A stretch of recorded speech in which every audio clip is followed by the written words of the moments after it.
Once upon a time, preacher's daughter, Krista Baker, weds youth pastor Couty Alexander. Her dream was finally coming true. He was thrilled to get Krista. They wouldn't let go of each other, during the whole wedding. But their loving hold on each other is about to be torn apart.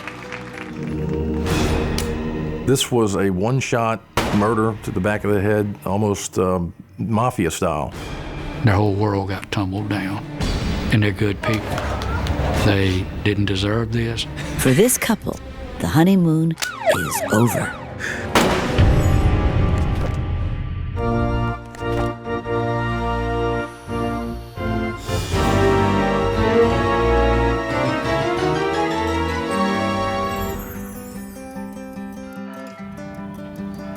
Wedding bells peal in the sleepy southern town of Abita Springs, Louisiana. 24-year-old Krista Baker is an angelic bride, devout and wholesome, sent by heaven into the loving arms of her man. She was just a beautiful, godly picture of a pure bride. She was on her wedding day what she had dreamed of all of her life, to be able to go to the wedding altar waiting for that one person. That one person is Couty Alexander. He's 22, handsome, humble, devoted to his faith and to Krista. Their faith has led them to this blessed moment.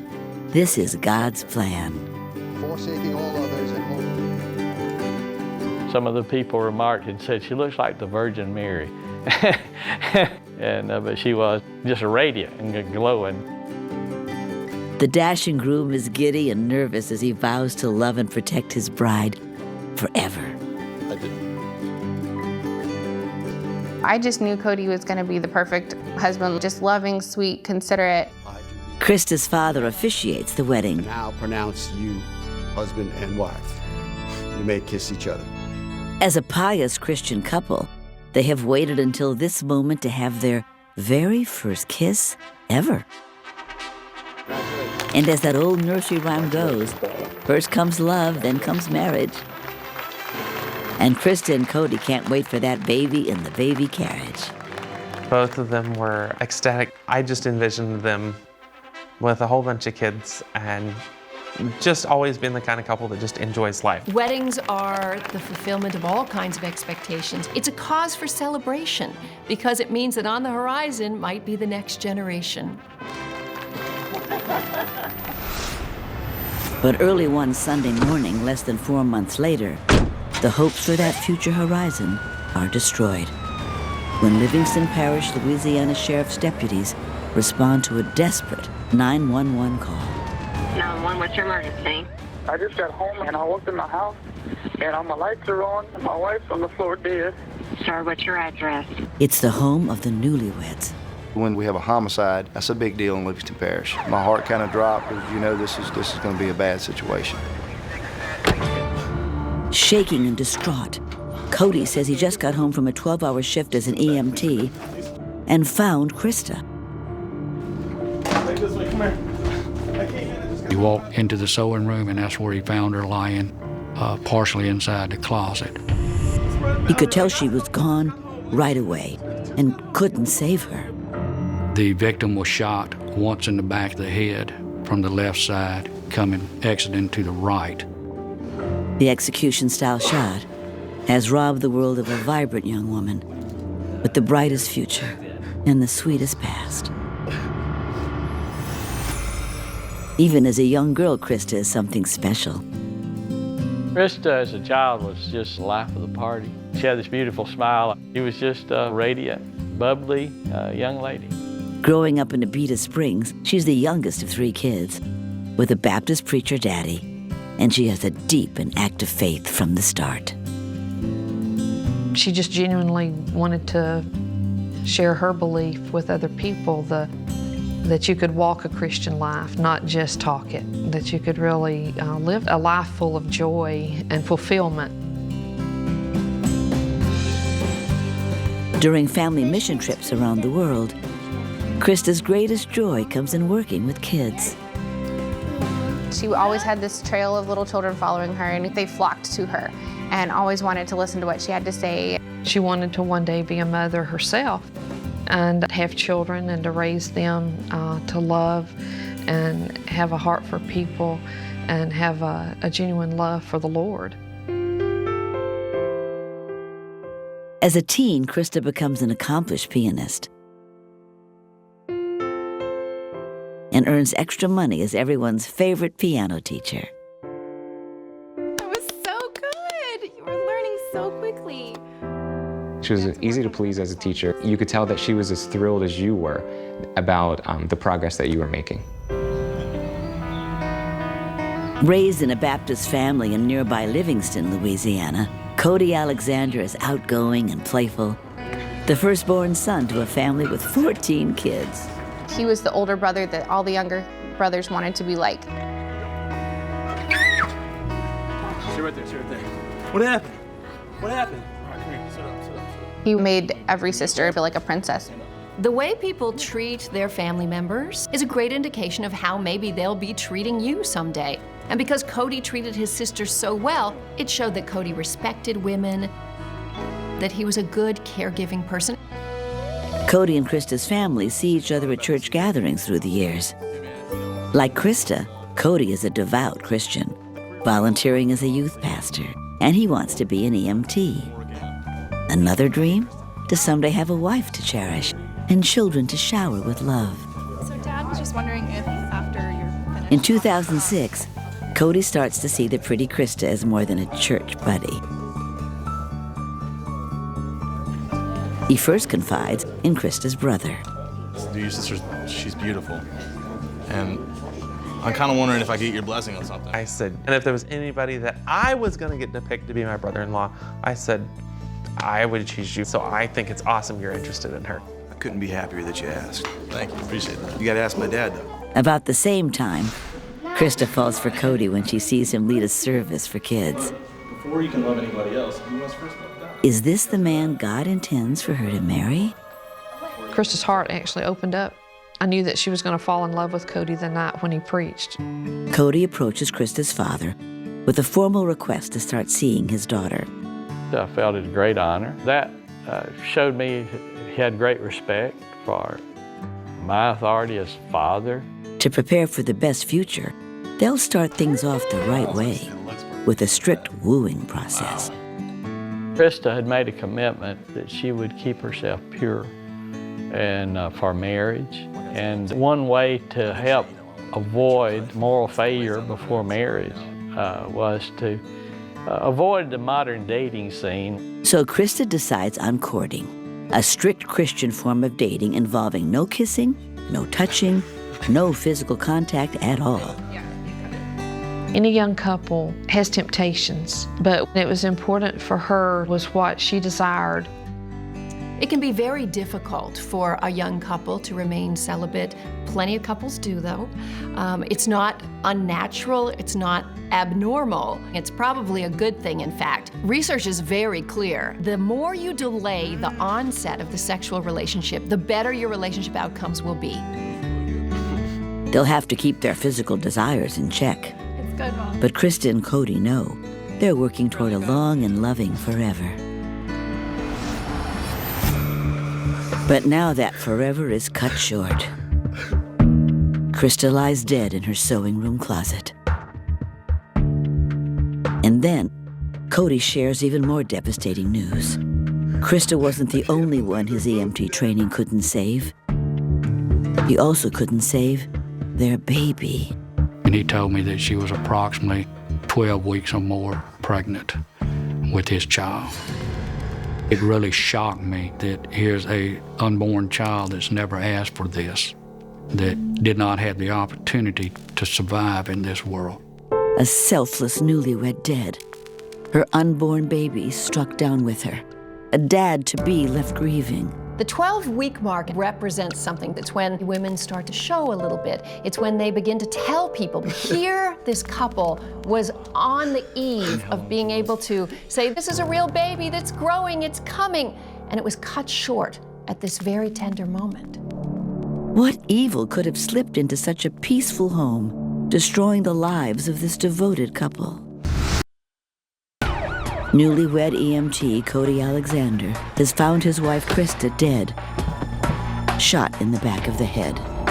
Tragically, she was in her first trimester, and the baby has been killed as well. The home has been ransacked. The front door left open, drawers and cabinets rummaged through. Everything was looking that it was, in fact, a robbery gone bad. Most of Krista's jewelry is missing, as well as some electronics. You could tell that someone had carefully disconnected the DVD player. I did not know it. We have somebody out here just doing random killings or burglaries. Did someone surprise her? She surprised them. It appears the killer did surprise Krista while she was ironing her husband's suit, as she always did before Sunday morning church. The iron was sitting upright and it was on. It was very warm to the touch. Who could have interrupted such a peaceful domestic scene with such a cold and ruthless killing? And how could this be God's plan for a young woman who always made the right choices?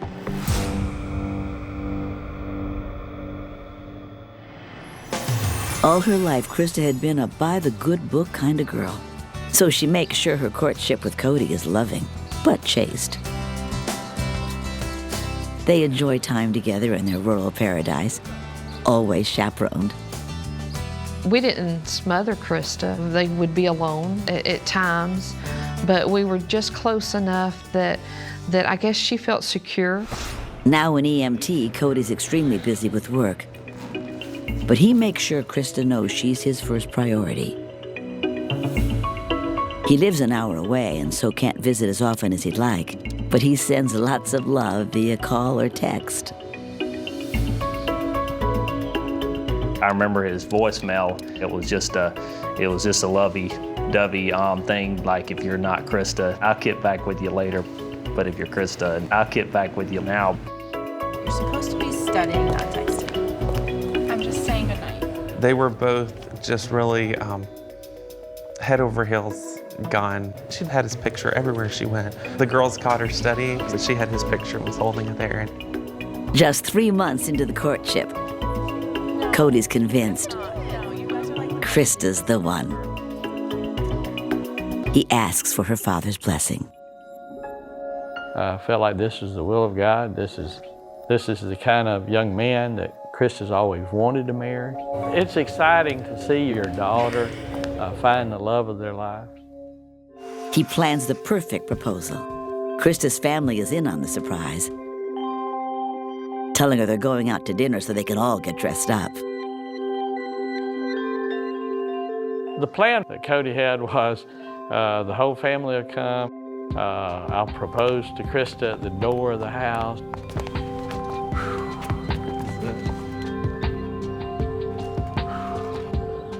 And at the arranged time,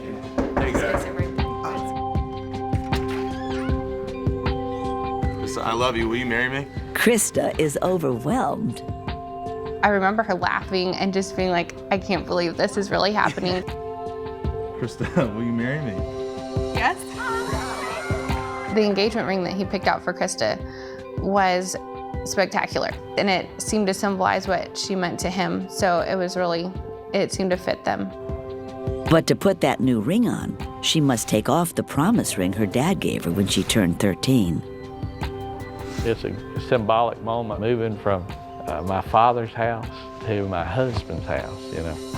Everything seems to be moving toward a picture-perfect future. But now, that future has come to a sudden and horrifying end.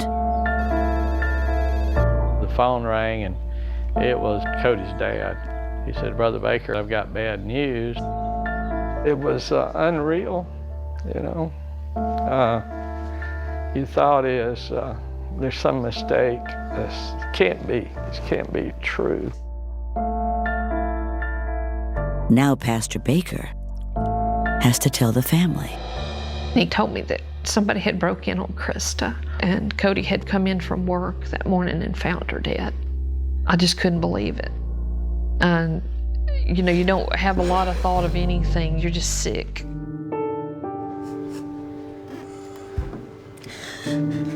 As the family struggles to make sense of what's happened, they seek comfort among their church community. I could hardly wrap my mind around it, that it had actually happened. You know, usually you hear about these types of things on TV and stuff, but this time it was in your life, and it was affecting you and people that you cared about. Jay, when I find this guy... Then comes the anger.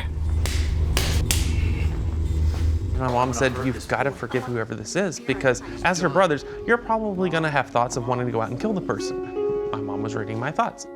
They must try to somehow find a way to forgive, even though it feels impossible. You know, we are most powerful when we are in our most vulnerable place. Some people think the act of forgiveness is an act of being weak, but in fact, it is a power position to say, you know, I submit to a higher power, I forgive. That is a truly, truly powerful position. At the crime scene, investigators work to provide the family with whatever answers they can. They get their first big break, a 9mm shell casing near Krista's body. Detectives ask Couty about a 9mm. He's stunned. He explains he owns several guns, and he's been selling them to raise cash. They have a baby on the way, after all. Hey, man, what's up? Shockingly, just the day before, a man came to buy one of the guns for sale.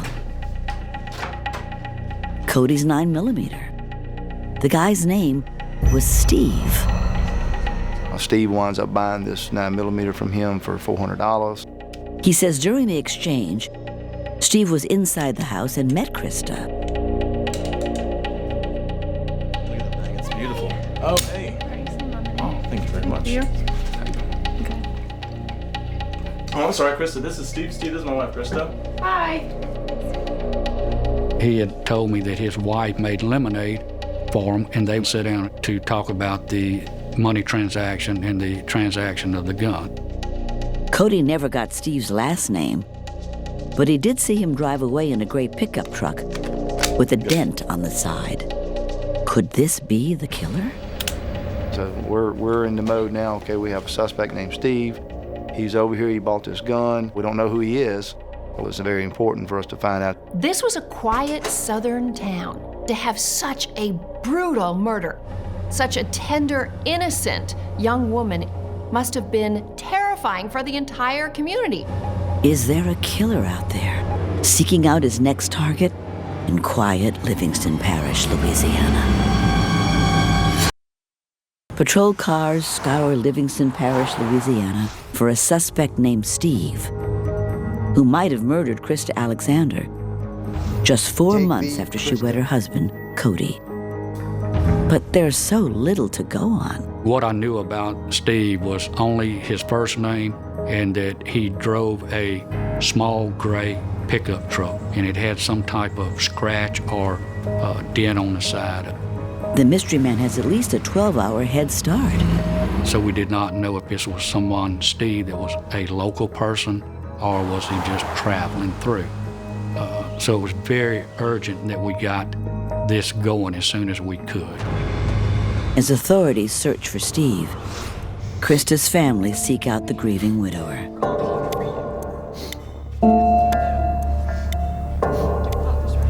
They meet Couty at his grandmother's house.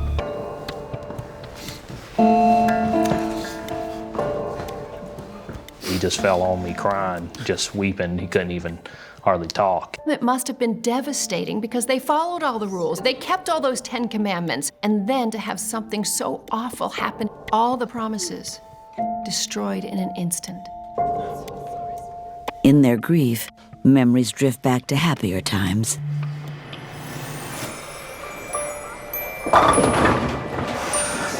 Just a year and a half earlier, the newly engaged couple is walking on clouds. Couty does everything he can to please his fiancée. He would lots of times call her Miss Krista. You know, it was kind of his little sweet way of talking to her. That was good, but you nailed on that last one. You did real good. It was just so cute watching them get closer. And any Southern gentleman wants to spoil his lady with beautiful things. He would go and buy lavish sets of jewelry, just amazing amounts of gifts. He would order flowers and have them delivered. She's usually the giver, she's the missionary, but now she's being put on a little bit of a pedestal, and she's learning to appreciate what it is to be a woman, what it is to be desired. She probably felt like Cinderella. But what Krista really wants is simply time spent together. With Couty living an hour away, that time together is precious. Krista always looked forward to the time when Couty would be coming.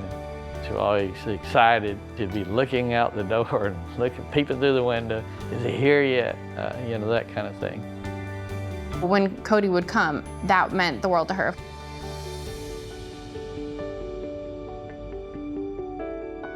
It made her just glow 2 weeks beforehand and 2 weeks after. In October 2007, Couty rents the perfect starter home in Livingston. Krista will move in with him once they're married. Until then, she starts nesting.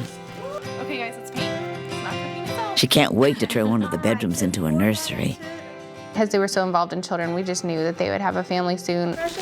Couty?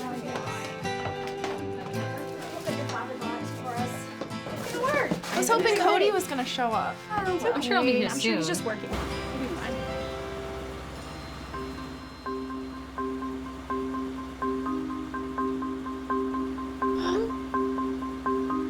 It's exciting, but the soon-to-be husband feels the pressure of being the sole provider for their future. Couty offers to work double shifts at his EMT job for extra cash. He took it seriously. He said, you know, I'm getting married, there's gonna be a lot of responsibility when we're gonna have kids. You know, all these things were starting to weigh on him. You're gonna be okay. Thanks. More time at work means less time with Krista. We'll be fine. She appreciates the sacrifices he's making. But 6 months before the wedding, something nags at her. Things are starting to feel different. I do remember Krista coming and just being concerned, you know, he's not texting as often. Should I be concerned about that? What do you think? Krista wasn't the type of person to burden anybody with her concerns or worries, so the fact that she would actually bring it up seemed surprising. But don't all couples struggle with growing pains as they get closer? Krista shrugs the worry off. Surely it's just pre-wedding jitters. And oh, that wedding. Krista plans every detail to make sure it's perfect. Ever the girly girl, she chooses a sweet pink and white theme, complete with Gerbera daisies.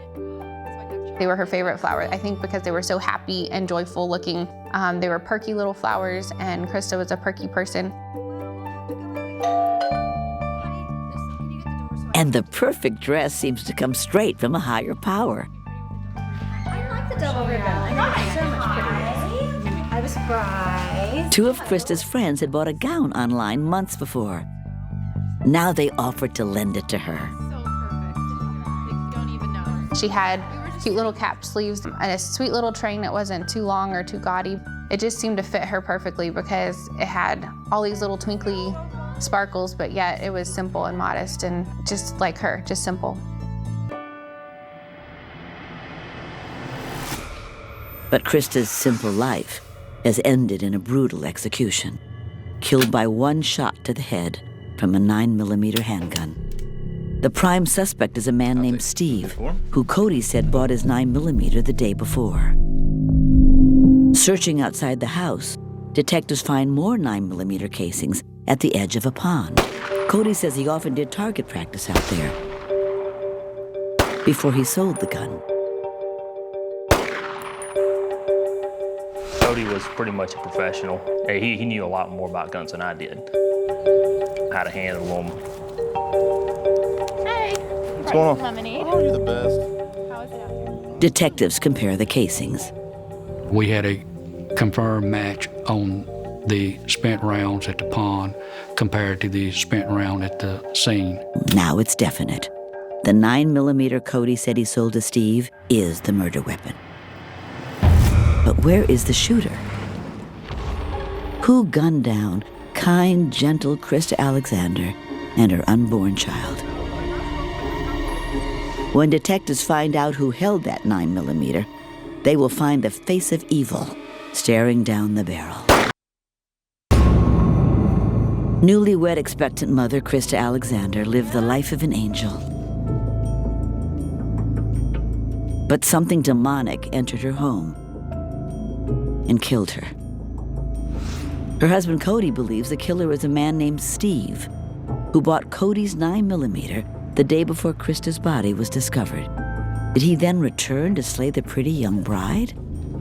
It's a heartbreaking fate for a couple whose future was just beginning. Just 4 months earlier, Krista and Couty pledged their love to each other, becoming one in the eyes of God. Forsaking all others and holding only unto him. I do. Do you, Couty? Krista's daddy delightedly officiates. I can still remember just seeing her glowing in joy, and just being a part of that was real important to me. But some guests notice Couty seems a little out of sorts. We're standing up there and we watch him and he looks horrified. We thought it was funny because we were like, Mr. Confident, I'm not going to be nervous at my wedding, is scared to death. Even more alarming is how Couty greets one particular guest. Just the way they hugged, you could tell something just was strange in between them. It wasn't just a normal, hug. And so that was real suspicious. You know those hugs, they go on a little too long. They involve the lower half of the body as well. Krista is so lost in the fairy tale of her day, she doesn't notice the strange behavior. Then as the reception comes to a close, things get really weird. Thank you so much. Couty whispered in my ear, and he said, I'm going to take your daughter away from you. And I thought it was just, he was cutting the apron strings, so to speak. This was the strangest choice of words I think I have ever heard come out of a groom's mouth. Not, don't worry, you're not losing your little girl, you're sharing her with me. No, I'm going to take your daughter away from you. It sounds very foreboding. Was it just an odd choice of words? Did he mean he was taking responsibility for Krista now? Or perhaps he simply meant taking her away on her honeymoon.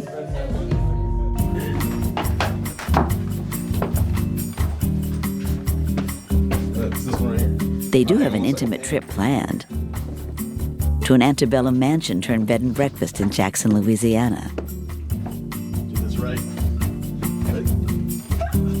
They're excited, but nervous. After all, they've been waiting a lifetime for this moment.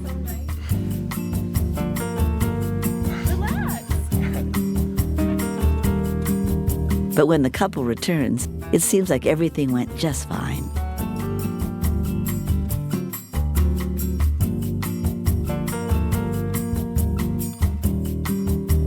When she gets home, Krista discovers she got pregnant on the honeymoon. It's a dream come true. Time to really make way for baby.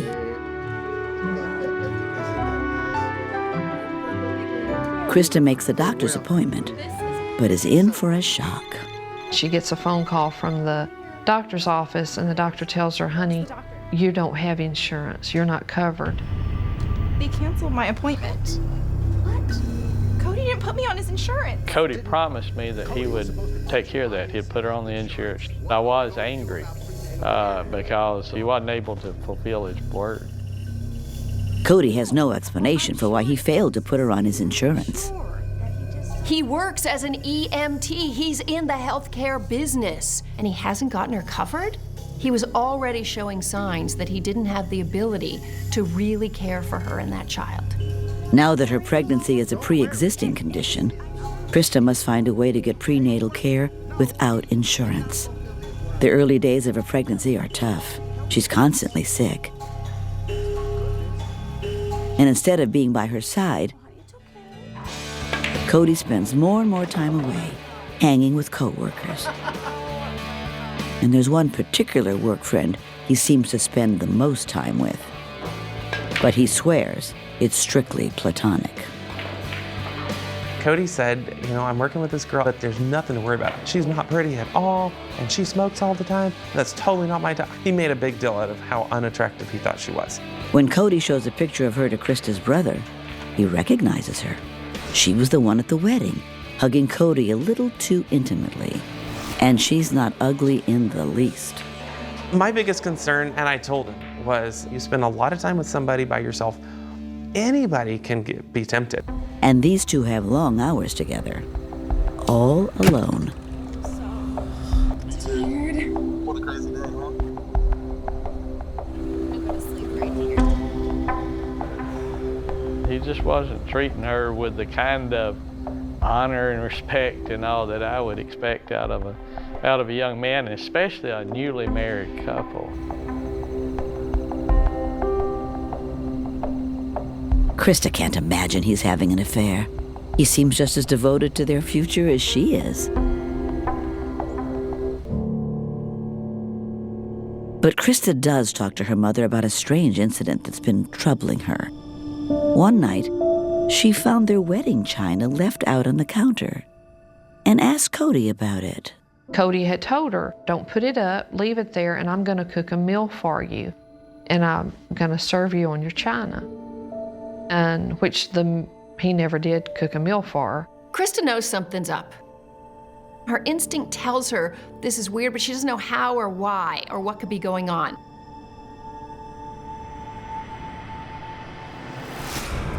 Before her questions could be answered, the pregnant newlywed is gone. It's been 7 hours since her body was found. Sheriff's investigators are still trying to track down the suspect named Steve. They also asked Couty to come in to clarify some parts of his story. There were some unanswered questions that we wanted to get answered about the timeline, chain of events. I told him that what I wanted him to do was take me from the time that he got up Saturday the 28th all the way through the time that he came home on the 29th and found his wife. It was about 10:30. Okay, hang on a second now, Couty. You told me before it was 8 o'clock, so which one was it? Every time I stopped Couty and asked him about the timeline that he was giving me, something changed in it. Small variations are understandable, but in one retelling, Couty forgets something major. What about Steve? But he never mentions Steve. This is a guy that possibly killed his wife, and he never mentions him. That's when it kind of started going down south. Couty knows something that he's not telling us. The truth don't ever change. The truth is the truth. And so I knew I had him lying to me. At that time, it really turned into an interrogation. He just had a blank look on his face, like I surprised him. Couty's rattled and scrambles to explain, but his answers only raise more questions about the death of his pregnant wife. Detective Watts now believes Couty is somehow involved. Look, son, why don't you tell me what really happened to Krista then? And everybody's faith is about to be shaken to the very core. Couty Alexander is caught in a lie involving the death of his new bride, Krista, and their unborn child. Detectives need to get him to reveal the truth behind the small-town murder. They know he was raised in a loving home, the oldest of 14 children, so they play right into that. I told him that he comes from a good family, that he did not need to be painted a monster, that I feel like I knew what happened. I just want to know why it happened. And at that time, he hung his head and told me, he said, I did it. I did it. Steve is completely fictional. No one ever came to buy the gun that day. Couty tries to protect himself, swearing it was all a terrible accident. Boom! He thought the gun's safety was on and it couldn't fire. And basically stated that he was playing with the gun and going through the house, basically making sounds with his mouth, going boom, boom. And as he gets in the bedroom with his wife, he points the gun, and he says the gun don't go click, it actually goes boom. And he shoots his wife. I was so expecting to hear a click and not a boom. That's when you shot her? At one time, that's when I shot her. Okay. Then what did you do? And I freaked out. I didn't know what to do. So I started messing with the house, tried to make it look like someone else had been there other than me. After staging the robbery, he goes to his EMT shift, leaving the door open. He hopes a curious neighbor will notice the door and discover Krista's body. But when he gets home, no one has. Before he calls 911, he puts a finishing touch on the crime scene and sets up the ironing scenario. He was not thinking that irons do shut off at some point. For a safety feature, well, she's laying there cold, dead, and the iron's still hot. So it's clear that was a setup. Perhaps if he'd ever ironed a shirt before, he'd know about the auto-off. And what about the missing DVD player that was carefully removed? That small detail holds more meaning than anyone could have realized. Turns out it was a bizarre post-murder gift for someone special. When I asked Couty about the DVD player, he had stated to me that he had taken it and gave it to a co-worker. But she's more than just a co-worker. She's his lover. Couty confessed to me that he was having a sexual relationship together. They had met on one occasion at a local motel, and he gave me details of that involvement. The affair began just after his engagement to Krista, in the fall of 2007, when he started becoming distant. For one particular tryst, he used his wedding china for a romantic meal. He had actually taken that same china to the hotel room to serve her food. He brought it home, washed it, and left it on the counter for Krista to find and puzzle over. It's just so insulting to his innocent, trusting bride. But that choice of dishware might have somehow eased Couty's conflicted Christian conscience. With Couty, sexuality is only connected to marriage. And if it's not connected to marriage, it's embroiled with great feelings of guilt. So if Couty was having an affair on the side, he had to romanticize the affair. He used his own wedding dishes to cook her a dinner. Krista's instincts were right all along. It's the ultimate betrayal. Investigators locate the murder weapon where Couty tossed it off the side of the highway. Then Detective Watts is left with delivering the heartbreaking news to the families. It's never easy telling someone their loved one has been murdered. It's even harder to tell them that your loved one did the murder. The detective tells me, said, Couty has confessed he killed Krista. You know, the death of your daughter is bad, but it's worse when somebody you loved and that you entrusted with your daughter for her health and safety and all, that you find out that he was the one responsible for her death. Couty was just like a son. We didn't lose just a daughter that day or a grandchild. We lost a son also. We lost 3 people that day. And that's just the only way I can put it. I now pronounce you husband and wife. You look in the mirror every day and you tell yourself that your daughter's been murdered and that the man that you loved and trusted has done it.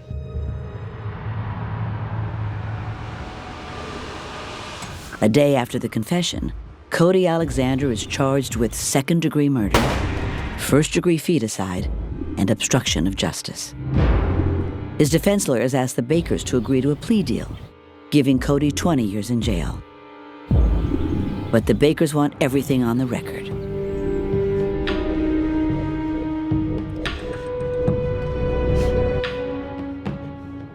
We needed the truth. That's how we're gonna have some peace here. That's how we're gonna have some closure. And that's why we were so insistent that we wanted it to go through to trial. Couty's trial begins on August 4th, 2009, and his defense lawyers stick to the accidental shooting story. But it's a tough sell to the jury, given his extensive experience with guns, and that 9mm in particular. This particular Springfield model gun had a safety on the back of the handle where you had to squeeze it in order for it to shoot, so it couldn't have accidentally went off. The autopsy report also suggests a deliberate shooting. It was revealed at that point that the pistol barrel had been put right next to her head and shot. This doesn't indicate there was any sort of accident. This proves that it was cold-blooded murder. Prosecutors believe he did it because Krista and the baby stood in the way of a new life he secretly planned for himself. He had love for someone else, and that the family background he come from, divorce was really not an option.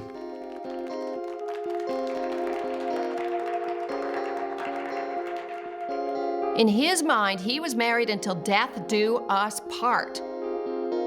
So he had to figure out how to hasten death to his wife. He did exactly the opposite of what he'd prayed his entire life. Lead us not into temptation, but deliver us from evil. He was led directly into temptation and delivered straight to evil.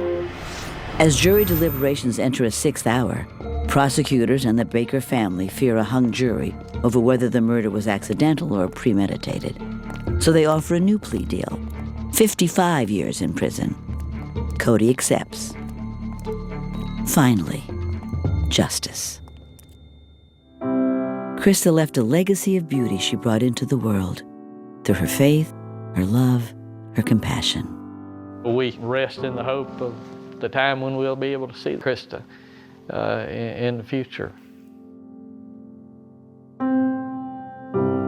Even though it was a short life, I believe she made a genuine difference in this world. Even just living 24 years, 7 months and 3 days, that it was very fulfilled.